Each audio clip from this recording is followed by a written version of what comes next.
Sweet. Non-diabetic stuff. So, diabetic stuff will be tomorrow. Yeah, tomorrow. As long as we get through all this stuff. You eyeing my... Yeah, I'm wondering what the difference is between that and a thing. It's new. Yeah, it's new. Which is. There, you can research it, and then you can give us a class on it, and then, so, that'll be awesome. Well, this one's got more calories. Yeah, 15 more. 15 more calories, whew. That's just gonna ruin It's all your about day. the calories. Yeah. Gotta get to 4,000. Well, this has more things I can read, so I assume it's better for I think this is already. That is a nutritionist up there. No, I need to increase my heat, you know. 15 more calories. 15 more calories He's not- is gonna really, He's not hot enough. Does it have more Not hot caffeine enough? than thing? no, it has the exact same amount of caffeine, but it's got a lot of other chemicals that probably aren't good for you. I heard you. Good. I know, stop. Alright. He's good, right?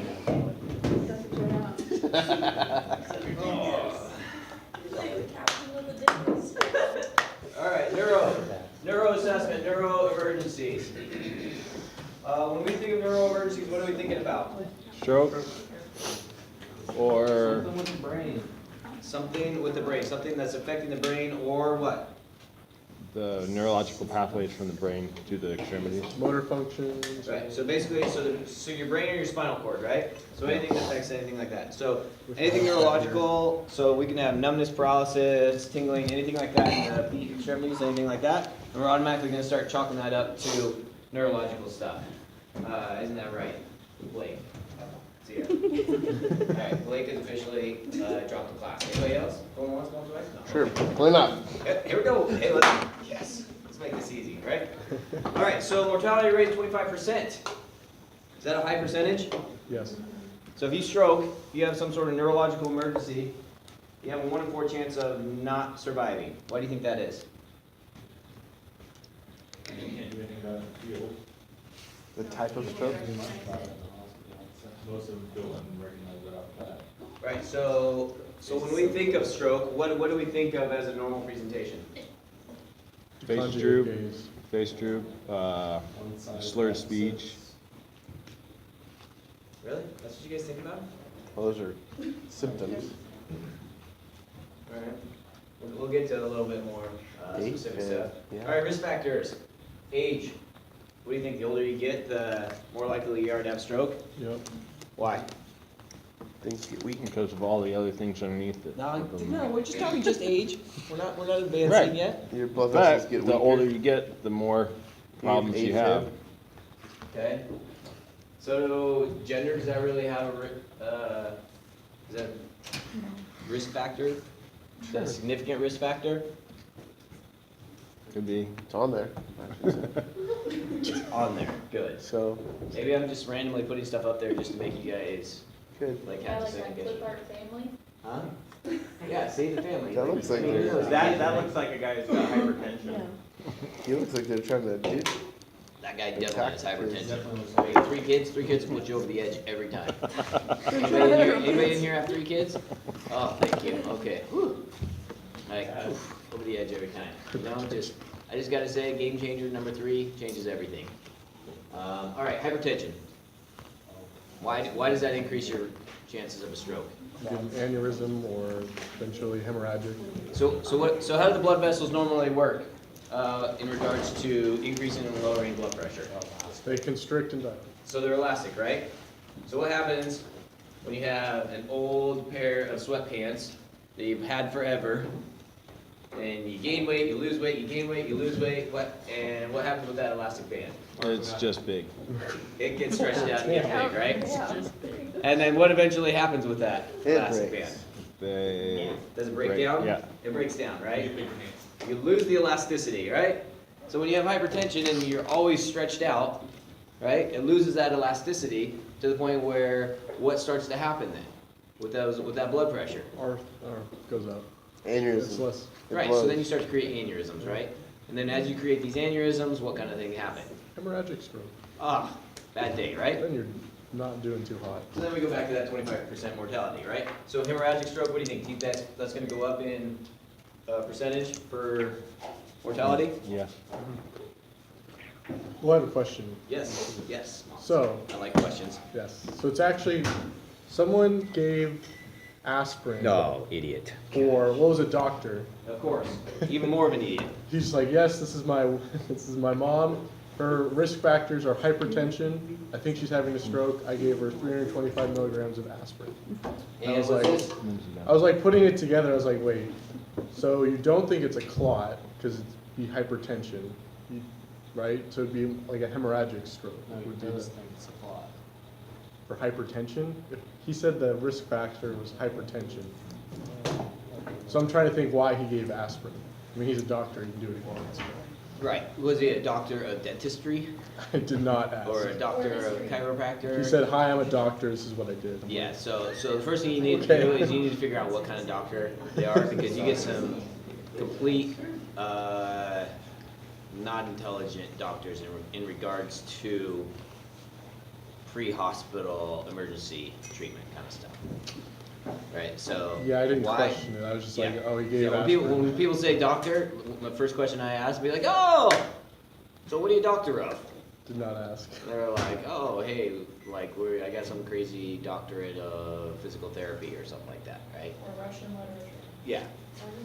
And so knowing what they are a doctorate of is very, very important, because you'll go on all kind. You'll have a dentist show up on scene of a call, and they're like, hey, I'm a doctor. What can I do to help? And it's like, hey, great, go get back in your car and leave, please. Like that's about as good as help that you're going to be for me. All right. So why he gave aspirin, I have no idea. Could it possibly help if he thought it was a clot?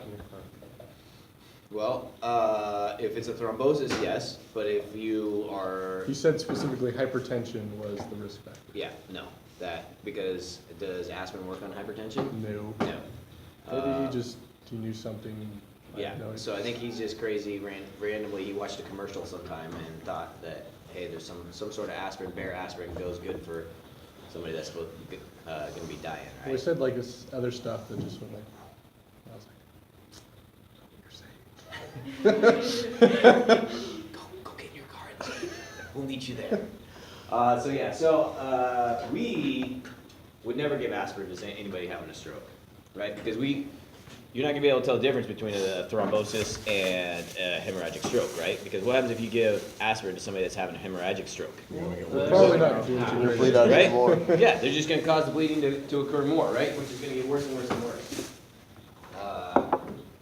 So why he did that, I couldn't tell you, right? I didn't know either. Oh, I okay, good. researched it for a long time. And did you find any answer at all? Nope. Said not to do it. Weird. Huh. So, it'd be fun to see whether or not that was a dentist or a psychologist or some sort of thing that nobody, Well, they got mad at me because they thought I gave the aspirin. I'm like, I didn't give the aspirin. see, we've already chalked it up to yes, you I gave the aspirin. Well, I tried to make that clear. I've The got a doctor joke. gave aspirin. What do you call 3 orthopedics standing around an EKG? A blind read. A what? A blind read. Uh,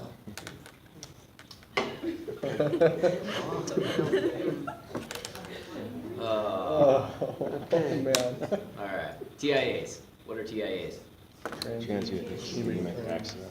Transient. Transient ischemic That's a accident. stroke that comes and then goes away. Comes and goes, Resolved comes and goes, within comes and goes, 24 right? hours. Unless, how much, what Isn't the? it, I think, isn't it 24 hours? Yeah, so if it disappears within 24 hours, so you'll have some crazy, crazy presentations. Like full-fledged, like boom, like you think this person is bleeding in their brain. You're like, this is one of the worst strokes I've ever seen. And then like, you'll be sitting there like doing all your treatment and stuff, and all of a sudden you'll have this person just be like, hey, what's going on? And you're like, oh, what just happened? Like you were gorked out of your mind, and now all of a sudden you're totally fine, right? Crazy call I had. This gal had, no, I'm not going to tell you about it yet because there's a scenario that's in here. So, psych, just kidding. All right, so if they've had a previous stroke or they have had a TIA in the past, that is one of the top risk factors for having an additional stroke. okay? So if they have had that in the past, if they have an underlying condition such as AFib, right? So they've had a stroke and they have AFib. Is that a huge risk factor? Are those probably the two biggest risk factors that somebody has? Absolutely. Yeah, Okay? So why does AFib cause clots? because all that blood Stagnant doesn't blood. get out of the atria. and So do you sits- think somebody is going to have a emboli, or do you think they're going to have a thrombus? Emboli. Thrombus, right? Because what's happening in the Stagnant. atria? Mixing it up and it's bigger and bigger and it's The clot gets bigger and bigger and bigger, and then all of a sudden, zoom, right? Just like in the ER, the little vacuum things where you stick the thing and it disappears, right? It's kind of like that, right? So it basically churns up a clot, and then eventually that clot will break loose, and it'll send it out into the body. Okay? Let's see, diabetes. How does that? Hey, I lied, we're talking about diabetes a little bit, I guess. I know, classic. How does that increase the risk factors of stroke? Andrew? I don't know the mechanism, but but I know that diabetes does something bad to your vascular system. That's why people have problem with circulation and neuropathy and things like that. So I'd assume it does something to the vessels that would increase your chance of a hemorrhagic stroke. Hemorrhagic stroke, not a ischemic stroke. Yeah, if I'm just shooting in the dark, let's say hemorrhagic stroke. Anybody want to throw an assist in for Andrew? Yeah, Does the sugar, the high sugar break down the walls of the vessels, or Good, weaken the walls of good. the vessels? So we have good poor assist. circulation, so we have poor circulation, right? And now we're breaking down our vessels, okay? Anybody else, anything? Do you think somebody that has a diabetic is more likely to have a ischemic stroke or a hemorrhagic stroke? Thought deprivation, hemorrhagic. Okay, how, oh, I'm gonna throw another dart blindly here. too. Finally, it's blindfolded. So if we're talking type 2 diabetes, we're going to tilt now, aren't we? yeah, if we're talking type 2 diabetes and they have other comorbid factors, like they're more likely to have atherosclerosis and things like that, that would potentially cause ischemic stroke. So would that chalk up into some of our heart disease stuff? It would. Yeah, and so somebody might have an underlying condition of like maybe like a CAD disease, coronary artery disease, added into it.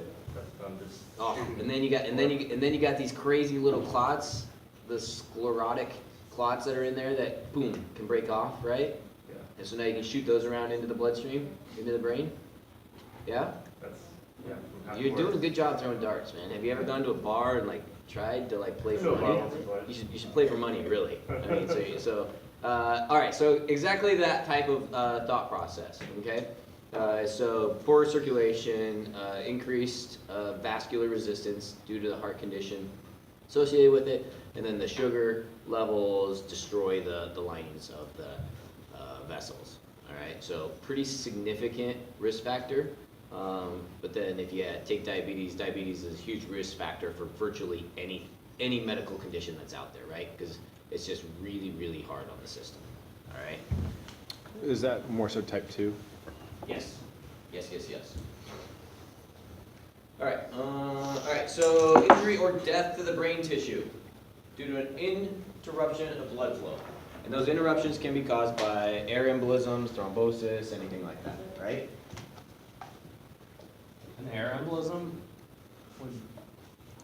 wouldn't just pass through and then it just get reperfused, or would that like second with no blood actually cause damage? So you could actually have that air embolism in there, and then if you meet any sort of resistance from any sort of atherosclerosis, anything like that, it can just actually end up getting wedged in places where it will actually not pass at all. It'll just completely occlude and basically, so what would happen behind your emboli? Back up with blood. So you're gonna start backing up, right? So you're gonna start backing up, and what's gonna start occurring behind it? Clotting. It's gonna start clotting behind it, okay? All right? Is that air embolus from pushing air in to a system? Like how else would they get an air embolus? So most of the time you're either gonna have some sort of like recent surgery, recent events, raising and lowering of atmospheric travel, stuff like that. Okay. Where Like the diving air embolism is emergencies. created Okay. within their body. That Okay. makes more sense. Yep, diving, yeah. So when you get that change in intra, That makes more sense. I kept thinking like, not flushing your line, air embolus. yeah.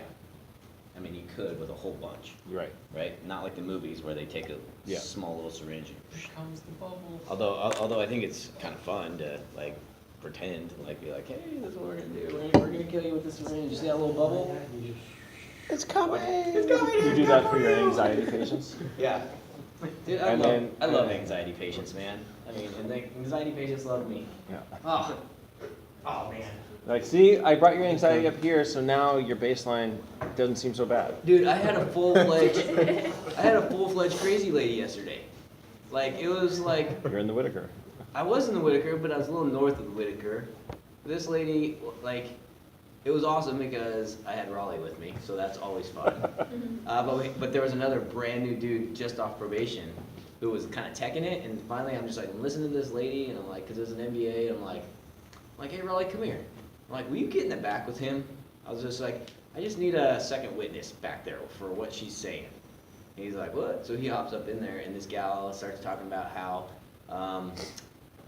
she has died multiple times at the same intersection from the same MVA, and she is pregnant, and she's been in labor for a very long time, and she had one of her twins ripped out of her, but she was still pregnant with one of the twins, and but has been in labor for a very long time. And then she was like saying that it was totally normal because it's in the Chinese and Saudi Arabian database. So what does Raleigh do with our tough book?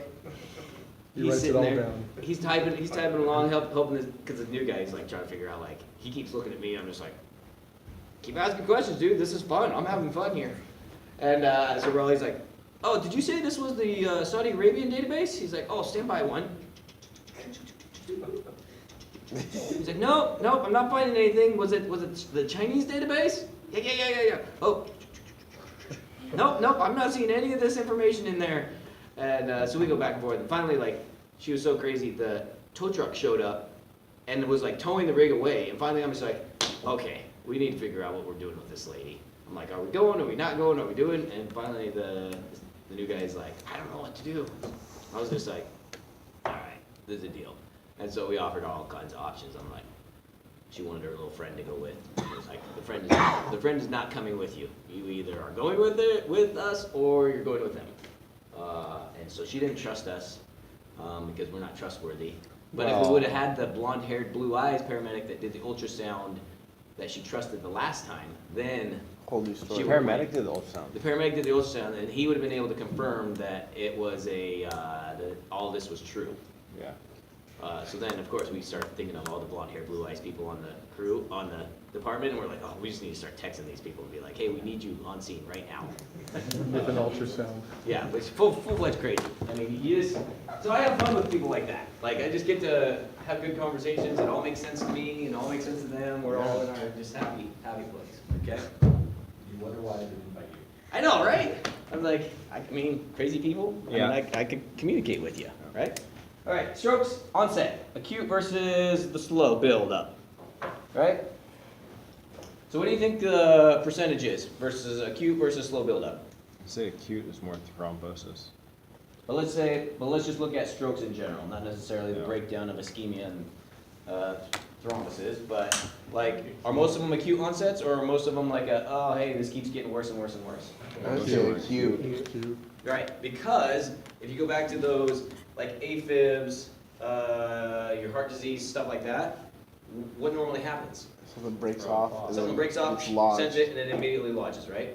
So it's very uncommon for you to have a slow buildup, a slow presentation of the symptoms, because none of the real risk factors are like a slow occlusion of the vessels, right? Usually they're fine 1 minute, they do something, they come back out, and now they're like, hey, there's something wrong with this person, right? So that's when we get the call, right?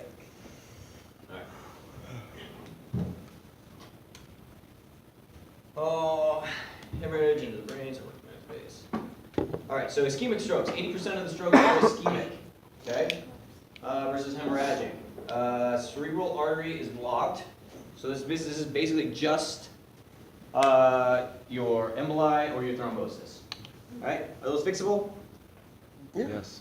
Yeah, right? So they do all kinds of different stuff to fix those. What? So these are all the different types of emboli.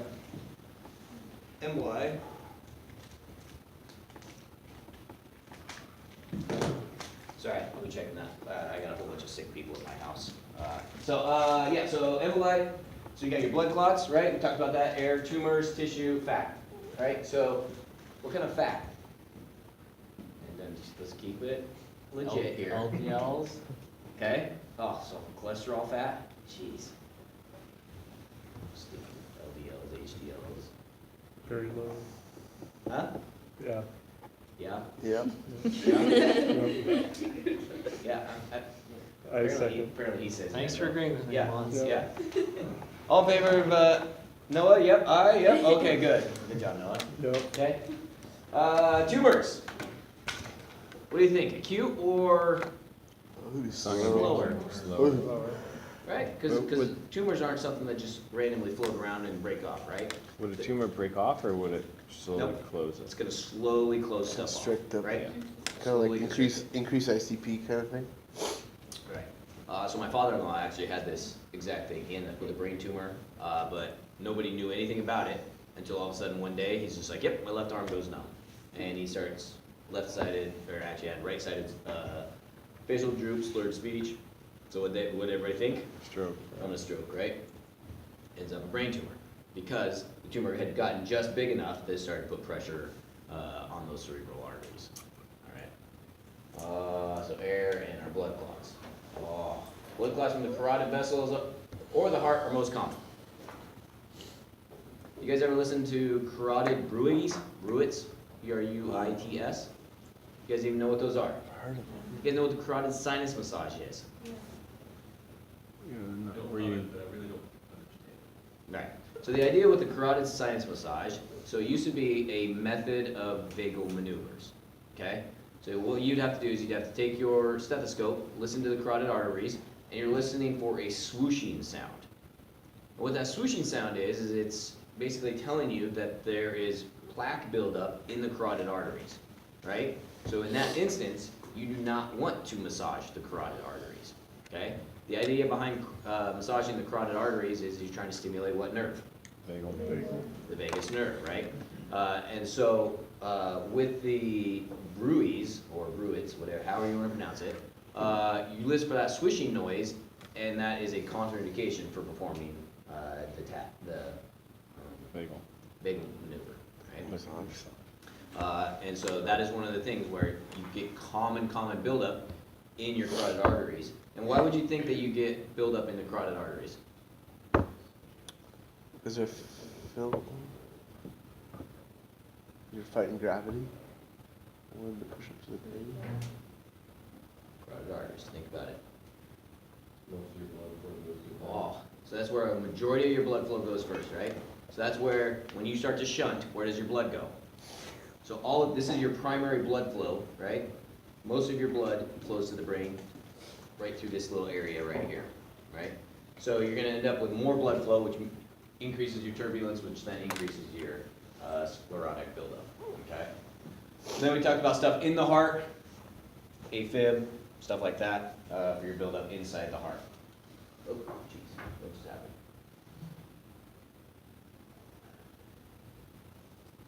Okay, 13 times after you have an MI.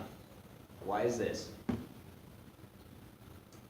Because you just had the same thing that happened in your heart is now happening in your brain. Was it because the dead tissue from the MI is starting Now to? you're just like, hey, go ahead. No, hold on. Just a sec. Go ahead, Mark. I'm thinking the necrotic tissue in your cardiac muscle is starting to either break off, or the vessels that go to it might have some necrosis and pieces of that will break off. So in an MI, heart's not pumping properly, so kind of how an AFib, you could develop like a clot, but it could be circulating around your body and you might not actually get it stuck till like months later, or weeks later. All right, so both of those are accurate. So you guys can high five each other. Nice. So both of those are accurate, as well as when somebody has an MI, what is the common procedures that is performed? Angiogram? Stents are placed, right? So what happens when they go in and place a stent? Oh, your Have body. you guys- has anybody followed somebody up into the cath lab yet? I just did that. Isn't that awesome? Yeah. It's awesome if you got a crew that's up there that is like willing to kind of explain things to you. It sucks if you're just sitting there trying to figure out what they're doing. So I don't know if you guys saw it. So when I did my paramedic stuff, we had a day where we spent the entire day in the special cath lab where all you were just in there. Well, the doctor that was there was like the top cardiologist around. Funny thing is, he ended up getting fired because he commonly was performing the things drunk, but he had this whole thing, but the crazy thing was, yeah, the crazy thing was is he was actually like super like into students and teaching portion of it. Was he also drunk while? Teaching? Well, he just thought he was a little weird and like overly nice, but no, in retrospect, looking back, I'd be like, do it. yeah, I can see that he was probably drunk while he was doing all this. But it was he would go through and he would explain exactly what he was doing. Like you'd be sitting back behind the monitor and he'd be like, "Hey, student, come on out here." Like I swear he was gonna like let you do it almost. But he would go through and he would explain the entire procedure as he was doing things and injecting the dye, showing you on the screen where the blockage was. He's like, "All right, so you see the blockage here," and then he started going into all the different vessels and stuff, and I was just like way over my head. I'm just like, "Oh, this is that." He's like, "Now watch. We're gonna put this stent in here. We're gonna open it up and balloon it." And he's like, "Now watch." And then they inject the dye again, and it's like you get total perfusion back again. And you could see the heart like that was not pumping very well. As soon as it increased the blood flow to it, the heart would take off again. It was actually really, really impressive. So if you do get that opportunity where a cath alert comes in or something like that, definitely jump on that to go with them so that you can kind of see what happens in those cath alert situations. My dude, they placed a stint inside of a stint. Stint inside of a stint. Yeah. So what happens in a stint? You put a foreign body in the body. Yeah, so you got something in there, but like, body doesn't so like why it. is it, so so there's different ways of taking care of ischemic heart muscle, right? So you have your vessel that you can have multiple different things going on with, right? So let's say this is your blood vessel, right? And you have your sclerotic buildup, right? So if you come in with a stent, and you place your stent, right? And then you blow it up so that it holds it out there, right? So what, if somebody has an underlying condition, what's gonna happen as time goes by? Build up around it. You're gonna start getting buildup inside the stent again, right? And so as you start getting buildup in the stent, what do you gotta do? Bust Blood up, loose. yeah. Boom, you gotta come back in with another stent. So sometimes what you can do is you can just come in here, stick the balloon back in here and blow that stent back up. But most of the time what's gonna happen is this is gonna continue to narrow, so you're gonna have to come in and put an additional stent in there, right? So that's one method. The other method is if you have a vessel that's built up, right? Well, let's say you get a buildup and you get full occlusion, or 90% occlusion. Now how do they fix that? Is the stent gonna work to do this? What's gonna happen if they bring their stent in here and try and push this? Try and Now open you this have up? a clot that. You got a rotor at first. Right? So this is where they end up doing this with their vessels. Now you get your blood flow. What's that called? Bypass, right? So you have different methods of doing things, right? So when you're in here putting stents and stuff, and you have all this sclerotic buildup on the edges, when this comes in, when your stent comes in, what is there the potential of happening? Breaking stuff Breaking loose. stuff off. Right. So you start breaking these things off, putting those into the bloodstream, and what's gonna happen? They're gonna Stroke. get stuck somewhere. Right, so eventually they gotta go somewhere, right? So these people will commonly be put on significant high-dose Coumadin, high-dose anticoagulants in an attempt to try and prevent this from happening, right? But what happens when you start giving people anticoagulants that you have just performed procedures on? They start bleeding. So now they're gonna start bleeding, right? So they have this kind of balancing act that they're trying to coagulate enough blood to keep them from bleeding to death, but yet keep it thin enough that it's not gonna throw these clots all over the body. Okay, so that's why if you have an MI, you're gonna have some sort of procedural probably performed on top of the dying tissue that's gonna end up sending chunks out into the body. Make sense? Mhm. Yes, Do they Gene? still use lasers to go in and burn these away sometimes? Lasers. They have them like on the ends of fiber optic lines, they feed them in there and burn through them. I have not seen anything like that. On top of a shark. So I couldn't tell you. Unsure, no. Alright. But. Oh, silent MI. What is a silent MI? They don't talk much. They don't talk much, they're very quiet. Right? I have no idea. It doesn't They're have shy. classic signs and symptoms. Right, so like, why did you, Non-STEMI. so somebody that's having a stroke, what do we perform on them? Cincinnati. Stroke assessment. We do a stroke assessment, what else do we do? The 12 lead. We do a 12 lead, right? Because are all people totally able to communicate and do all those kinds of things? Not normally. But if you're having a stroke here, means you have some sort of occlusion here, what's the common, you think there's just one clot floating around the body? No. There's very common for there to be multiple clots throughout the body at all times. And so, just having that mindset that there's clots out there all over the place is really, really important.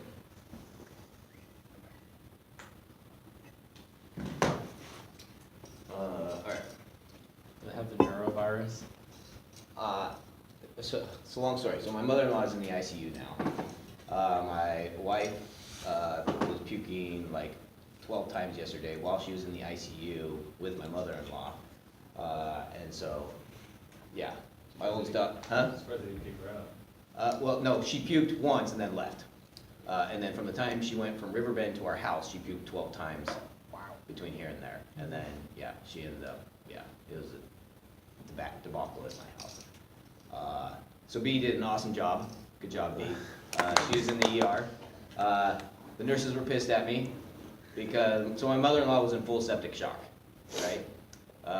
She would have been a sepsis alert had she gone in by ambulance, the works, right? But what did I do? You brought it in I brought her in on my own, right? I wrapped her up with a towel and I did the old towel lift. Like, I'm just like, throw it underneath her and I'm like, all right, here we go. And it's like, I lift her up and I'm just like, got her in the car, held her head up the whole drive in. She was basically unresponsive. And then so then I went to get her out. And so but it was super crazy because it was Which entrance did you go in? I went the main entrance. I thought I went the other one. Yeah, Here's the hall. yeah. Do you- Here's my mother-in-law. Do you hear report? Right, and so like, getting her out of the car, that's the only time she even woke up at all. She was completely unresponsive, doesn't remember anything from the time, because she came in, because she was hanging out with us for a couple weeks, so she has a camp trailer that she goes out and stays at. So she came in to take a shower and stuff, was totally fine, goes into the shower, comes out of the shower completely gorked, unresponsive, like, I was just like, oh, thank God you got dressed. And so basically, yeah, so I ended up like getting her into, like she woke up for 2 seconds to say, don't take me, as I'm sitting her in the wheelchair at Riverbend. And then Barry, the triage nurse, I'm like rolling in, like holding her up with the towel. He's like, dude, I'm just like, I know. He's like, of all the times, I was just like, I said I would never call an ambulance for anybody I ever knew. I was like, Especially my mother-in-law. yeah, especially my mother-in-law, right? And so, yeah, so her initial pressure was 60/40, triage, completely altered. I'm just like, hey, so this is what's going on, blah, blah, blah, blah, blah. And I'm like, sorry, I didn't have an end tidal or a blood sugar. Those are the only two things I couldn't really get. And so they were just like, yep, we're just gonna take her straight back. Went straight back to her room. Doc was waiting there when we got there, and he's like, what's up? I'm like, she's septic. She got temp of 104, almost 105. Been fighting a kidney infection, yada, yada, yada, and now she's like unresponsive. He's just like, oh. He's like, yep, I think that's right. And so they immediately started her on antibiotics, and they gave her 5 liters of fluid. and pressure was still 80 over like 60. After 5. After 5 liters of fluid. Sent her to the ICU, put a central line in her, started her on levofed, high dose levofed, as in leave them dead. That's the other name for levofed. So it's like, I'm like, oh great, here we go. It's like, awesome. So yeah, they ended up taking her into the OR. She had massive kidney infection. They said it looked like Cheese Whiz, or yeah, the canned cheese stuff. When they put a drain in the kidneys and stuff, yeah. So lactate was 5, I think. But Too yeah. bad. So yeah, so that's what I've been dealing with over the last 2 days. So then my wife goes to ICU, and then she ends up getting sick also while she was there. So yeah, and so now my daughters are texting me being like, "Hey, Dad, so forgot my homework at home." It's like, well, okay. Yeah. So yes. For in sepsis, when they're giving the fluid, they're giving them fluid to make them flush out the infection, right? Yeah. So you're not going to, it wouldn't be beneficial to bump up their pressure with like whole blood in Right. the case of, Yeah, nope, you're trying to flush. You're trying to flush the system completely, basically dilute everything down. yeah, They give them and you Lasix too? wouldn't wanna give like, No, Lactated ringer. normally they'll just, so when fluid in, that they'll just flush it back out with the catheter. But the issue she was having was, like, with kidney infection, nothing was flushing. Basically, everything was backing up in the kidneys. And that's why they ended up having to put a drain tube in order to make it drain. So, you wanna give just normal yep, lots of fluid, saline, yep. not lactate? Oh, no, they were actually giving lactate ringers. They gave 5 liters of lactate ringers. Because they have that access there. With us, it'd just be normal Okay. saline, stuff like that. So lactate ringers just like hydrate you better? Gatorade. But it was funny because like all the nurses were pissed at me. So like I don't know a lot of the nurses anymore, but it just worked out perfectly that I knew every nurse that just happened to be like taking care of her. So I was like, yeah. So the nurse that was actually taking care of her was one of my old captain's ex-girlfriends. And so I'm like, hey, what's up? She's like, why did you not call an ambulance? I was just like, I know, I've already heard it. And talking with the doc, he's like, dude, I'm just like, I know, don't even need to say it. Super sick, I get it. I was like, did it really change anything though? I was just like, you guys did an awesome job. But you know what the funny thing was, is right before I loaded her up in the car, you know what I did? Ran in, grabbed my Eugene Fire sweatshirt, threw it on, and was like, "Ooh, all right. I'm like, because it's like, when people are out of uniform and stuff, they're like, yeah, don't really, I'm like, I know you, but I don't know you, like, how do I know you? Yeah, but it was as soon as I had threw that on, they're like, oh, yeah, let's get you back. And it was funny because they were just like, hey, we got an off-duty firefighter family member out here. I'm like, oh, yes, I knew it was working. My brother-in-law was with me, he's like, dude, you got connections. I was like, I know, finally I have a connection. But, okay, all right, so the silent MIs, right? All right. A third of all patients that have AFib end up throwing some sort of stroke. What are the most common stroke type patients these ones are with AFib? TIAs, Oh, yeah. right? So they have very small little mini clots that will do a partial occlusion and then it'll kick it loose and then it'll move further down into the vessels, right? What eventually happens? A real Get stroke. bigger. Yeah, eventually, so what's gonna happen, you're gonna get a big enough clot that boom, it kinda hangs out there. So that's why TIAs are one of the big indicators that you're going to have a potential big stroke, right? So anybody that you go on the scene, the dispatcher are like, hey, yeah, I had left side weakness, but now I'm fine. It went away. Okay. Yeah. So, Here we go, okay. I love it. if they're on AFib and they're throwing TIAs, like what else are you gonna do? Because they're already on blood thinners. So like, it's just like, oh, you're gonna have a stroke sometime and we can't really do anything about it? Yeah. Right, Okay. yeah. So you like answering your own question? So yeah, so that's exactly it. So there's not a lot that they are gonna do for it. It's just basically you have the risk factors, so now they're gonna be extra vigilant when people start to present with symptoms of a stroke, right? Because what can they ultimately do? Can they go in and give like TPA? Yeah, like clot busters. So they can actually give these medications that can go in and break up those clots, right? But they don't just routinely just give you, hey, here's a dose of TPA just to clean out the system, right? It was weird. I gave it and the doctors were like, yeah, like it might work, it might not. And then they were like, we also might die because we don't know if you're having a hemorrhagic stroke or not, even though they did an MRI. So that's the same aspirin kind of thing, right? They're The doctors. Mons gave the aspirin to. Right? We're all gonna remember that. Mons. To take anything away from this entire thing is don't do what Mons did. Just Don't give do aspirin. Mons. Just give aspirin. Don't listen to doctors. Don't listen to doctors ever, I'm a okay? doctor.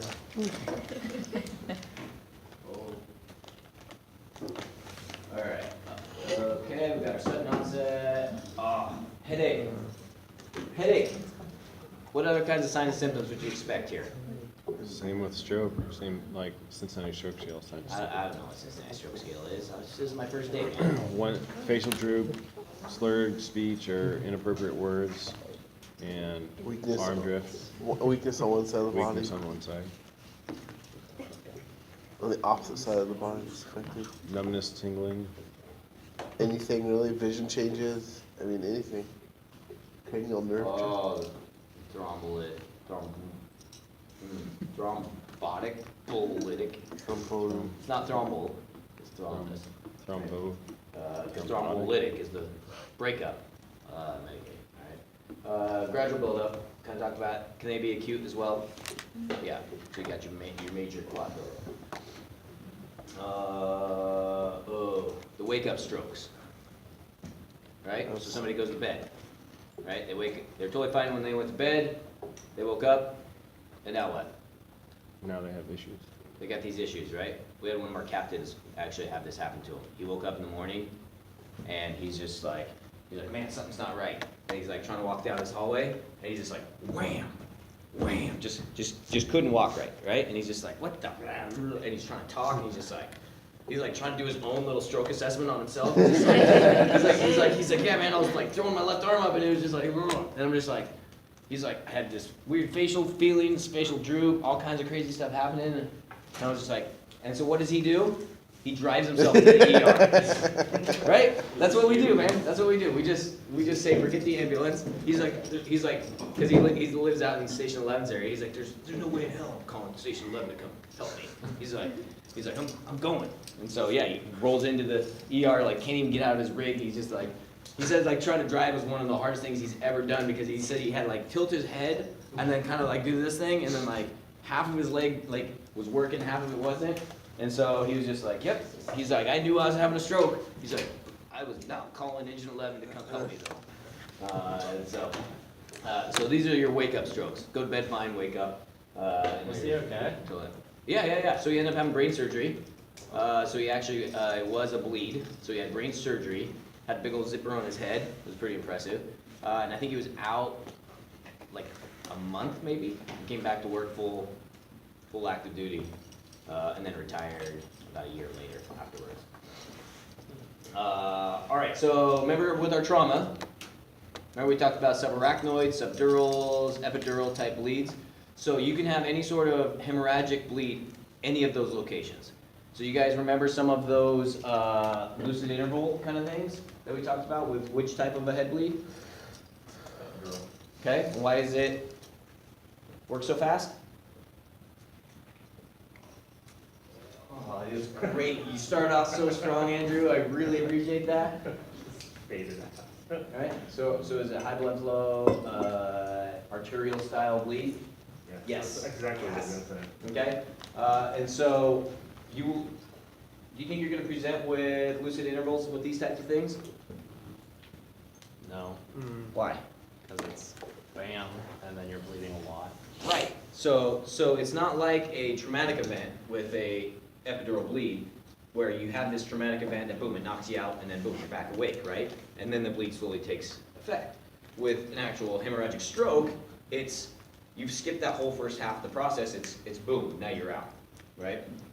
So you don't get those lucid periods, lucid interval times. So you can see here you got a little bit of head trauma associated with your subarachnoids, right? So anytime you have somebody that presents with stroke-like symptoms, what do we want to know in regards to Have history? recent Trauma. head trauma. Okay. Falls. The infamous fall question. Have you fallen or struck your head recently? Right? And they're like, oh, I fell 2 weeks ago. It's like, oh, okay, tell us about that. or family member. Tell us about what happened. What did they do? Did they go to the ER? Did they have any sort of thing? Are they on blood thinners? So if they fell 2 weeks ago and they have AFib and they're on Coumadin, what are we thinking? Oh, shit. Aw, son of a, right? So all of those are huge high risk factors for this person to actually be bleeding out in their brain, okay? So as we start doing scenarios now, you guys are gonna have to start getting into some more of your history taking, because now we're gonna have these crazy unconscious people that you don't know if it's the Narcan, you don't know if it's a D50, you don't know if they've stroked out, you don't know what's going on, right?